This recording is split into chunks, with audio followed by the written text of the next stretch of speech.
생의 면류관 얻기에 부족함이 없도록 저들을 축복하여 주옵소서. 예수님 이름으로 감사하며 기도하옵나이다. 아멘. 아멘. 우리 한번 따라해 보십시다. 한 알의 밀이 땅에 떨어져 죽지 않으면 한 알 그대로 있고 만일 죽으면 많은 열매를 맺느니라. 아멘. 부활이 뭐냐? 이렇게 질문을 합니다. 부활이 뭐냐? 그것은 마치 죽은 것 같았던 식물의 씨앗이 땅에 심기움으로 깨어져서 싹이 나고 다시 자라나서 다시 열매를 맺는 것과도 같습니다. 부활은 죽음을 이기는 능력을 부활이라고 말해요. 그러므로 저는 여러분에게 부활과 생명에 관한 귀중한 교훈을 전하려고 합니다. 여러분, 많은 사람들은 죽음이 영원한 줄 알고 죽음이 강력한 줄 알고 죽음을 피하기 위해서 온갖 수단과 방법을 다 합니다. 죽인다고 하면 굉장히 두려워하고 무서워합니다. 그런데 성경에 보면 이 영원한 부활의 소망을 가진 사람들은 죽음을 두려워하지 않아요.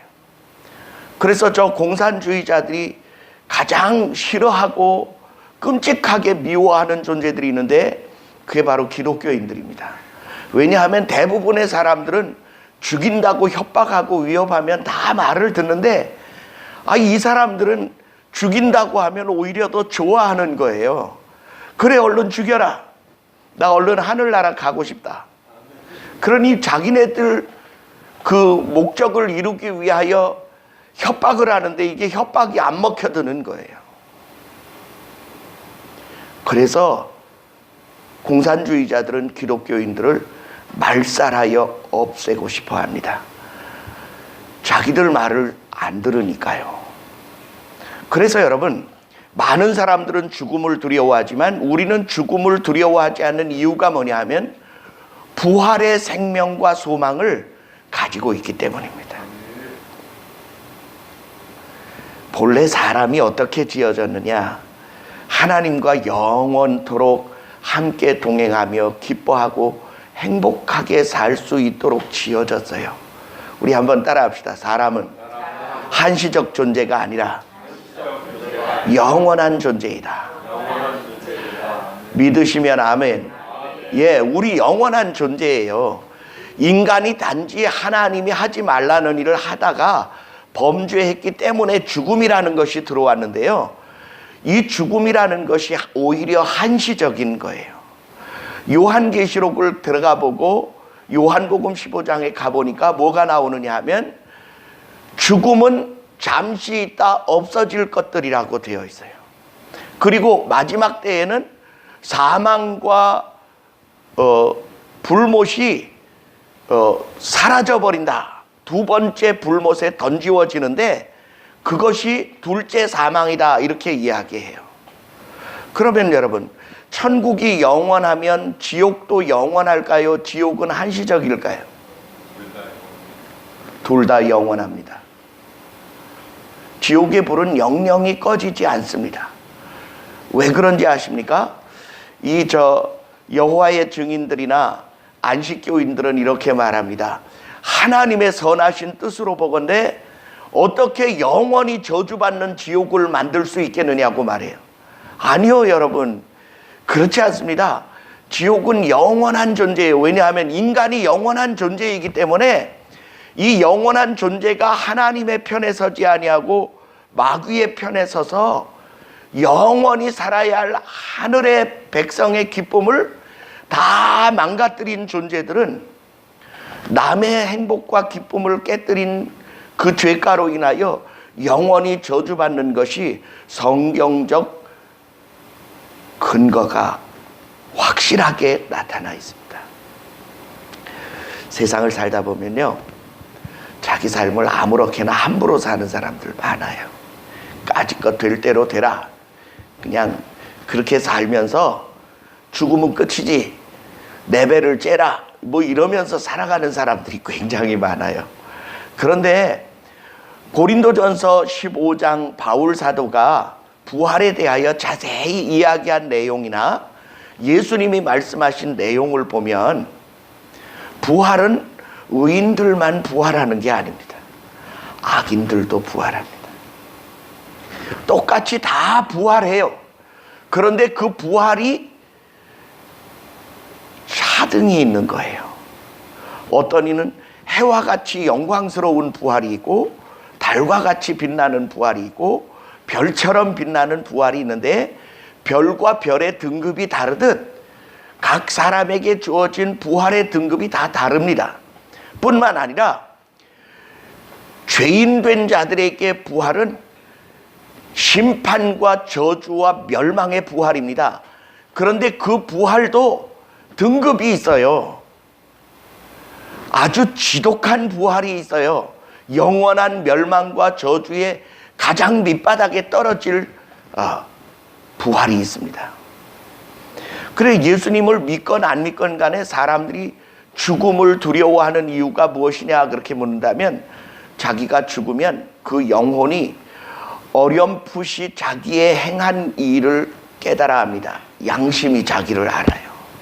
그래서 나 이대로 죽으면 어찌 될는지 몰라서 두려워하는 거예요. 그러면 저는 여러분에게 권합니다. 우리의 부활을 더럽히려는 사악한 사단의 괴계에 속아 넘어가지 않게 되기를 주의 이름으로 축원합니다. 악한 동무들은 너희의 선한 행실을 더럽히나니, 그 말은 우리가 부활할 때에 우리의 부활의 영광스러움에 먹칠을 하고 싶어하는 존재가 사탄이라는 거예요. 그리고 우리가 영광스러운 승리와 기쁨과 행복의 부활을 하지 못하도록 방해하는 것이 사탄의 습성이라는 거예요. 우리는 종종 물귀신 이야기를 많이 합니다. 물에 빠져 죽은 귀신이 그 물 속에 있다가 또 다른 사람 발을 잡아당겨 죽인다 그렇게 얘기하는데 그게 아니고요. 위험한 지역이 있는 거예요. 그래서 종종 그것이 사실이 아닐지라도 나 하나만 악한 일을 당하지 않고 남까지 같이 악한 일에 동참시키겠다. 이것이 악마가 가진 생각입니다. 나만 지옥에 갈 수 없으니 하나님이 사랑하는 사람들의 영혼을 붙잡아서 그들도 나와 함께 영원한 멸망과 저주에 집어넣는 것이 하나님의 마음을 아프게 하는 일이라고 생각해서 사탄은 사람들의 삶을 더럽히는 일에 앞장서고 있는 거예요. 그래서 죽음을 두려워하는 사람이 있고요. 또 하나, 부활된다는 사실에 대하여 아주 걱정하고 염려하는 사람이 있어요. 제가 한번 질문하죠. 여러분은 지금 죽는다면 후회가 없으실는지 한번 자신을 돌아보시기 바랍니다. 주여, 나는 지금 죽어도 후회할 일이 없습니다. 그래서 내가 매일같이 참되고 진실하게 살기 위하여 얼마나 애쓰고 노력했는지 주님 아시지요? 내가 예수님 붙들고 살았잖아요. 아멘. 왜 웃기만 해요? 아멘을 못하고. 여러분, 우리가요, 믿음 생활, 신앙 생활이라는 게 뭐냐? 아주 간단해요. 믿음이란 하나님이 말씀하신 내용이 사실임을 그대로 받아들이고 그 말씀대로 사는 거예요. 그 말씀대로 살면 어떤 일이 벌어지느냐? 그 사건이 그대로 우리의 삶에 나타나지게 되는 거죠. 어떤 사람들이 그럽니다. 뭐 죽어봤어? 그 다음 세상이 있다는 걸 뭘로 증명해? 이렇게 이야기하는 사람들이 많이 있어요. 제가 자동차 운전 그 보험을 드는데 1년에 예상 사고율이 몇 프로냐 그랬더니요 0.3%래요. 365일 중에 그냥 한 3번 정도 이렇게 접촉사고가 날 가능성이 있는 거예요. 접촉사고라든지 추돌이라든지 아니면 예상치 못한 사고를 만날 확률이 몇 프로요? 0.3%. 그런데 말이죠, 천국과 지옥이 있느냐 없느냐는 우리가 100번 양보해서 50대 50이에요. 그러면 50%의 확률에 생명보험을 안 든다. 그 사람 지혜로운 사람일까요? 어리석은 사람일까요? 어리석기 짝이 없죠. 무슨 만용입니까? 0.3%의 가능성 때문에라도 자동차 보험을 드는데 50%의 확률이면 0.3% 50 나누기 0.3%면 얼마 정도가 되는 거예요? 계산 좀 해보세요. 나는 머리가 나빠서 계산이 안 돼. 그럼에도 불구하고 오늘날 많은 사람들이 자기가 언제 죽을지 모르고 어떤 사고를 당할지 모르는 데에도 불구하고 천국이 어디 있어? 지옥이 어디 있어? 부활이 다 뭐야? 죽으면 끝이지. 그건 자기 생각이지요. 종종 우리 그 학생들이요, 오토바이 타는 이야기, 좀 위험스러운 이야기들을 해요. 야, 그 사고 안 날 자신 있어? 아, 그럼요. 저 운전 잘합니다.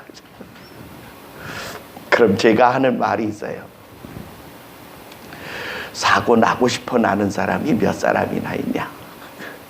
여러분, 사고 내고 싶어서 사고 내는 사람이 몇 프로 정도나 될 거라고 생각합니까? 거의 없어요. 사고란 내 의지와 관계없이 일어나는 게 사고고요. 죽음이란 내가 언제까지 살겠다고 해서 사라지는 것도 아니고 내가 언제 죽겠다고 해서 딱 죽어지는 것 또한 아닙니다. 왜냐하면 생명에 관하여는 하나님의 손에 있는 것이고요, 우리에게 남아있는 생명의 연한이 얼마인지도 우리 스스로는 알 수 없게 하신 것이 하나님의 뜻입니다. 그런데 그 하나님은 우리를 사랑하셔서 어떻게 하시느냐? 우리가 만약에 죽으면 영원한 지옥불에 던져질 것을 안타까워하셔서 자기 아들을 이 세상에 죄인들을 위하여 희생의 제물로 보내셨어요. 그래서 그 아들이 우리가 맞아야 할 매를 맞고 우리가 받아야 할 수치를 당하고 우리가 죽어야 할 고통의 죽음을 대신 죽으심으로 그 아들을 믿는 자마다 영원한 생명의 부활을 얻게 하시겠다. 그것이 성경이 우리에게 약속하신 구약의 말씀이고 신약의 말씀이에요. 바로 그 영생을 주시기 위하여 오시니가 예수 그리스도시라는 사실을 구약 성경과 신약 성경이 무수히 증거하고 증명하고 있어요. 예수님이 부활하셨다는 이야기를 들은 두 명의 제자가 엠마오로 내려가고 있었습니다. 그때 예수님이 변형된 모습으로 그들에게 나타나요.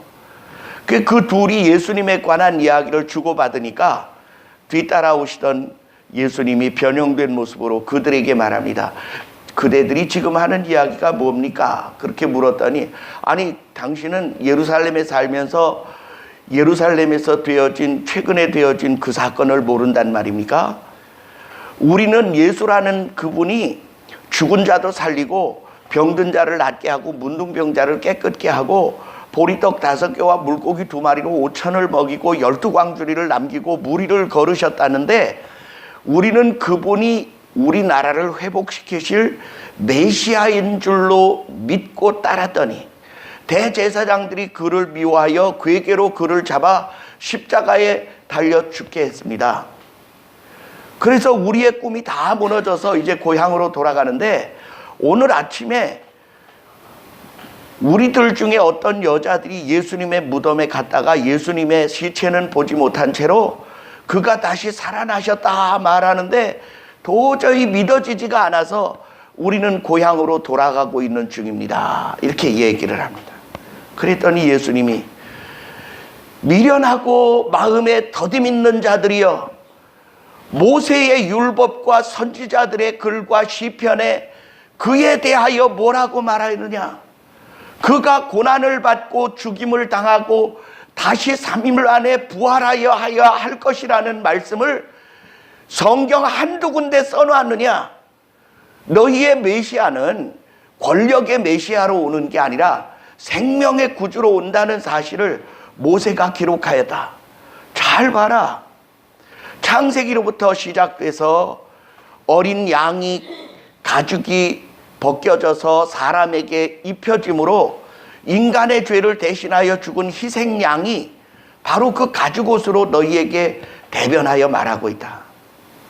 뿐만 아니라 너희가 애굽에서 이끌려 나올 때 유월절에 너희 대신 죽임을 당한 그 어린 양의 피가 좌우 문설주와 인방에 발림으로 너희가 그 백성인지 하늘의 백성인지를 구별하시고 너희를 그 피를 보고 구별하여 꺼내지 않으셨느냐.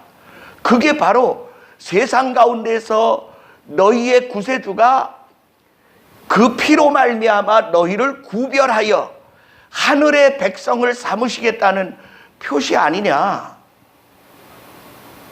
뿐만 아니라 죽음의 바다에 생명의 길을 내시고 죽음의 광야에 하늘의 만나를 먹이시고 불기둥과 구름기둥으로 그들을 보호하시고 반석을 터뜨려 생명의 물을 쏟아내시니가 너희의 구세주 메시아에 대한 명령이 아니냐. 모세의 글에 얼마나 많은 예수님의 그림자적 사건, 너희의 메시아적 사건이 고난과 희생을 통하여 되어진다는 걸 계속 말하였는데 그거 못 믿는다는 말이냐? 뿐만 아니라 선지자들이 말하지 않았느냐? 스가랴는 말하기를, 요엘은 말하기를, 미가는 말하기를 그는 처녀에게서 날 것이다. 베들레헴에서 날 것이다.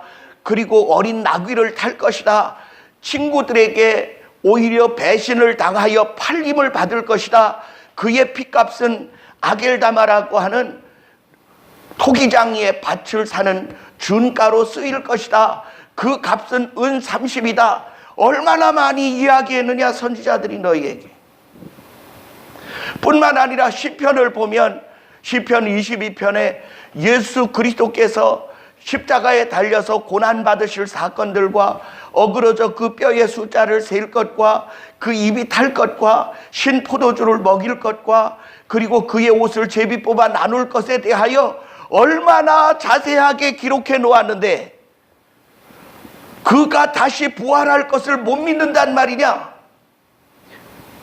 그 두 제자가요 엠마오로 내려가면서 이 변형되신 예수님으로부터 선지자의 글과 모세의 글과 시편의 글을 통하여 무수한 책망스러운 주의 말씀을 지금 배우고 있는 중이에요. 그래서 이제 엠마오의 동네에 다 왔는데 예수님은 더 가려 하는 것 같으니까 두 제자가 붙들었어요. 선생님, 날이 저물었습니다. 우리 집에서 유하고 가십시오. 그냥 가시면 안 됩니다. 강권하여 집에 모셔다 놓고 떡을 가져다 놓고 기도를 부탁하였는데 떡을 뗄 때에야 그 두 제자가 눈이 밝아져서 그분이 예수님인 줄, 부활하신 주님인 줄 그때서야 깨달았어요. 주님 하는 사이에 사라지셨어. 그 두 제자가요, 야, 우리가 올 때 그분으로부터 말씀을 해석받을 때 우리 마음이 뜨겁지 아니하더냐? 맞아. 그 말씀들이 이제서야 깨달아지는구만. 그 다 흩어져 있는 그 말씀들이 그 예수님의 사건과 연결하니까 한 줄로 쫙 꿰어지는 거예요. 그래 그들은요 빵을 든 채로 다시 예루살렘으로 달려 올라옵니다.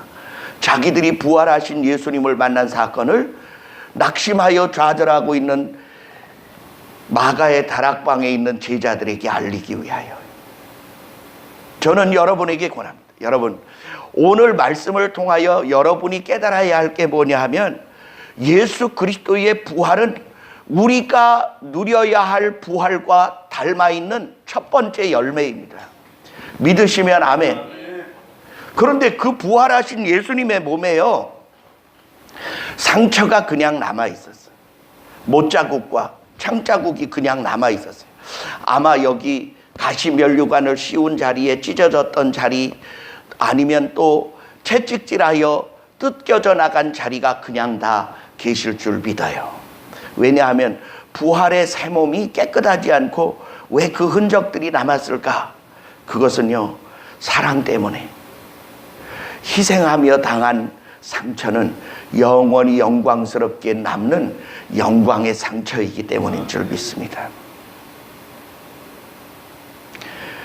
그래서 제자들이 이제 부활하신 예수님 만난 얘기를 하고 있는데, 예수님이요, 안으로 걸어 잠근 마가의 다락방 그 제자들 가운데 딱 나타나셨어요.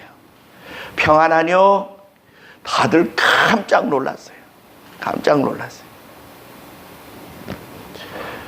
그리고 이 제자들이 놀란 이유가 우리가 유령을 보는가 지금 그렇게 생각하고 있는 중이에요. 그러니까 누가복음에 보면 예수님이 자기를 유령으로 생각하는 그 제자들에게 여기 뭐 먹을 것이 없느냐, 그러니까 구운 생선 한 토막을 드렸어요. 그랬더니 그것을 잡수시면서 말씀하시기를 영은 살과 뼈가 없으되 인자는 있느니라. 그리고 자기의 몸을 보여주세요. 근데 미안하게도 그 자리에 누가 없었냐면 의심이 가장 많았던 도마가 없었어요. 도마가. 그랬는데 이 제자들이 우리가 부활하신 주님을 다 만났다, 10명의 제자가 이야기하니까 그 도마가 뭐라고 말하냐면 다들 집단 혼수 상태나 또는 환상에 사로잡혀 있었을 수도 있다. 나는 내 눈으로 보기 전에는, 그리고 내가 그 못자국과 창자국에 직접 손가락을 넣어보지 않고는 절대로 믿을 수 없다. 그런데 다음번에 주님이 딱 나타나셨어요. 마치 옆에서 도마의 말을 듣고 있다가 하시는 말처럼, 도마야, 이리로 와서 내 손가락을 내 못자국과 내 창자국에 넣어보고 믿음 없는 자가 되지 말고 믿는 자가 되라. 넣어봤을까요? 안 넣어봤을까요?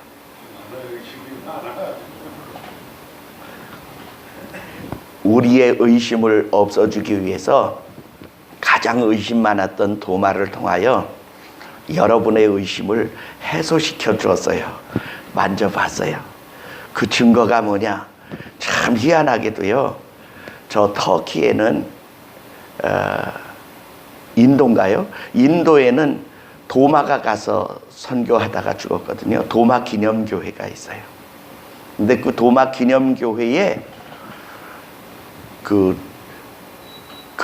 기념교회를 다시 짓는데 그 교회 밑에서 도마의 유해가 발견됐어요.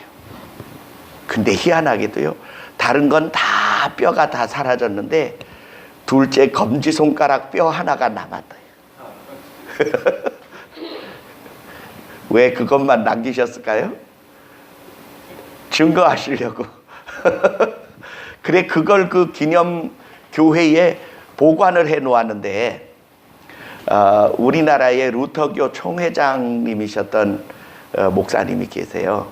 그 목사님이 거기 가서 그 뼈를 만져보고 싶어서 아주 여러 가지 경로를 통하여 부탁하고 또 부탁해서 만져보고 왔대요. 근데 그 만져본 그 손을 저를 가르친 신아무개 목사님이 그 손을 만져보고 오셨답니다. 저는 그분과 악수했을까요? 안 했을까요? 했지요. 비록 4번의 단계를 거쳤지만 저도 그 뼈를 만진 손과 악수한 손이니까 저하고 악수해 보시기를 바랍니다. 근데 여러분, 보고 믿고 만져보고 믿는 것보다 하나님의 말씀 자체를 그대로 믿는 것이 훨씬 더 복이 있습니다. 그래서 예수님이 말씀하시기를, 도마가 다 만져보게 하신 후에 말씀하시기를 이렇게 말씀하십니다. 내가 보고 믿느냐? 이후에 보지 않고 믿는 자가 더 복이 있느니라 말씀하셨습니다. 우리는 안 보고도 믿어요. 왜 믿느냐? 주님이 말씀하신 그 말씀과 그분의 정신과 그분의 희생과 그분의 죽음이 너무나도 역사상에 지울 수 없는 가장 놀라운 역사를 이 세상에 일으키셨기 때문입니다. 전 세계의 가장 많은 사람들이 가장 추앙하고 자기들의 왕이며 자기들의 주이며 자기들의 생명의 구주시라고 믿고 고백하는 대상이 바로 예수 그리스도시에요. 우리는 그분을 하나님이라고 말하고 하나님의 본체시나 하나님과 동등됨을 취할 것으로 여기지 않고 자기를 비어 사람의 몸을 가져 사람들 가운데 오셔서 아버지 하나님 볼 수 없는 그분을 볼 수 있도록, 그분을 만질 수 없는 그분을 만질 수 있도록 그렇게 우리에게 오셔서 그 아버지의 마음을 우리에게 전달해 주셨기 때문입니다. 그래서 여러분, 여자는 사람 취급받지 못하던 그 시대에 예수님은 여자들을 제자로 받으셨어요. 어린 아이들을 존중하셨어요. 여러분, 지금 전 세계의 적십자라든지 인권이라든지를 주장하는 많은 단체들이 가장 많이 주장하는 것이 뭔지 압니까? 십자가의 사랑입니다. 저는 여러분에게 권합니다. 그 사람들 이야기를 다 제쳐놓고 나는 부활할 때 어떤 모습으로 부활할 것이냐, 그것에 대하여 집중하시기를 주의 이름으로 축원합니다. 부활은 사실입니다. 오히려 사망이라는 것이 한시적인 것이기 때문에 우리는 한시적 죽음을 두려워해야 할 필요가 없어요. 그래 주님이 가르쳐 주십니다. 어떻게 가르쳐 주느냐? 한 알의 밀알이 썩어져 죽지 않으면 한 알 그대로 있는 거다. 그것은 마치 너희가 이 세상에서 부모로부터 물려받은 그 첫 번째 생명을 아끼고 또 아끼고 또 아껴서 희생하려 하지 않고 죽으려 하지 않는다면 그 하나로 끝날 뿐이다. 그러나 한 알의 밀알이 만일 땅에 떨어져 죽으면 많은 열매를 맺는 것 같이 너희는 첫 번째 생명을 미워하고 두 번째 얻어질 영원한 생명을 위하여 사는 존재가 되라. 그러면 너를 통하여 수많은 생명들이 생명을 얻는 역사가 나타나게 될 것이라고 말씀하고 있습니다. 예수님은 단지 말씀만 그렇게 하셨느냐? 그게 아니고요. 그래서 자기가 십자가에 자기를 죽이심으로 아버지의 뜻을 이루고 그 아버지의 뜻을 이루심으로 우리의 죄를 용서하셔서 영원히 멸망과 저주에 던져질 우리를 구원하시게 되고 생명을 얻게 하시게 된 것입니다. 그래서 주님이 뜻하신 바가 뭐냐? 아버지여 내 마음이 심히 고민하오니 이때를 면하게 하여 주옵소서 하오나 내가 이를 위하여 이때에 왔나이다. 이렇게 말씀하셔요.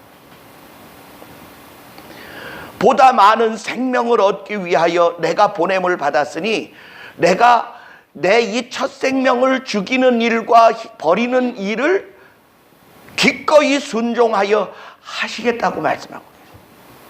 그러므로 나를 존중하여 나를 따르는 그의 삶, 다시 말하면 내가 더 많은 생명을 얻기 위하여 나를 희생하는 나의 그 삶을 따르는 자들에게 내 영원한 생명과 넉넉한 생명의 숫자를 맡기시겠다고 약속하시면서 존중이 여김을 받으리라고 말씀하고 계시는 겁니다. 우리는 세상을 살아가는 동안에 누구인가를 본받으며 살아가야 돼요. 근데 그것이 사람이지 않기를 바랍니다. 예수님이기를 바라요. 그분은 우리의 영원한 생명을 위하여 자기를 희생하기를 맞이하지 않으셨기 때문에 그것은 예수 그리스도의 삶을 단적으로 우리에게 보여주는 말씀이시고 한 알의 밀알이 땅에 떨어져 죽으면 많은 열매를 맺는다는 교훈을 하시기에 가장 합당하신 분이 예수님이시라는 사실입니다.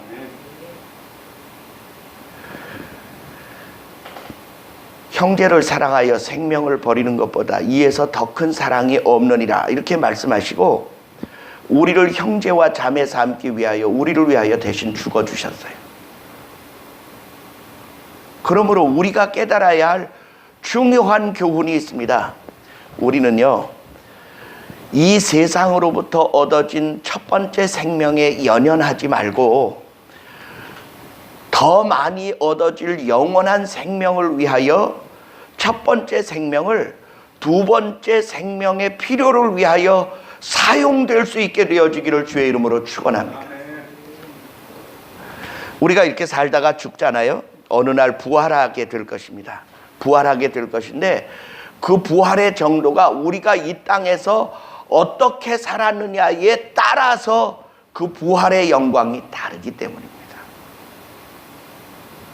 저는 여러분에게 간곡히 권합니다.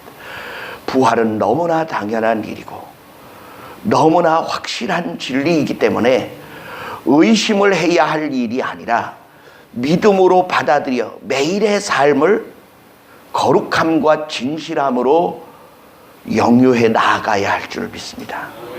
그래야 후회가 없는 승리의 삶을 살아갈 수 있게 됩니다. 여러분, 어떤 사람이 죽었는데 그 나라에서 정신이 번쩍 들었어요. 죽으면 끝인 줄 알았는데 이건 뭐야? 그랬는데 지옥이 있는 거예요. 천국도 있는 거예요. 자기는 아무것도 없다 그렇게 주장했는데 실제 있는 거예요. 어떻게 할 거예요? 거기서 어떻게 할 거예요? 있다고 그 수많은 훌륭한 사람들, 위대한 사람들, 진실한 사람들, 거룩한 사람들, 참된 사람들이 그토록 부활이 있고 영생이 있다고 가르쳤는데 혼자만 고집을 부려. 그런 거 없어. 죽으면 끝나는 거야. 고집을 부렸어요. 그런데 막상 죽어보니까 다 있는 거예요. 어떻게 할 거예요? 그때 가서. 자기 인생에 대하여 무책임한 존재가 되지 않게 되시기를 주의 이름으로 축원합니다. 아멘. 기도하겠습니다. 사랑의 아버지 하나님, 부활은 하나님께서 인간과 함께 영원히 기쁨을 나누기 위하여 준비하신 영생의 생명입니다. 참으로 이 생명을 소홀히 여겨 함부로 하거나 더럽히지 않도록 성령으로 우리를 붙들어 주시기를 원합니다. 참으로 악한 동무들은 너희의 삶의 행위를 더럽힌다 말씀하였사오니 우리가 정결하고 아름답고 영광되고 빛나는 부활을 얻기 위하여 우리의 삶을 거룩하고 진실한 예수 그리스도를 본받아 사는 삶을 살아가게 하심으로 해와 같이 빛나는 영광의 부활에 동참하게 하여 주옵소서. 예수님 이름으로 감사하며 간절히 기도하옵나이다. 아멘.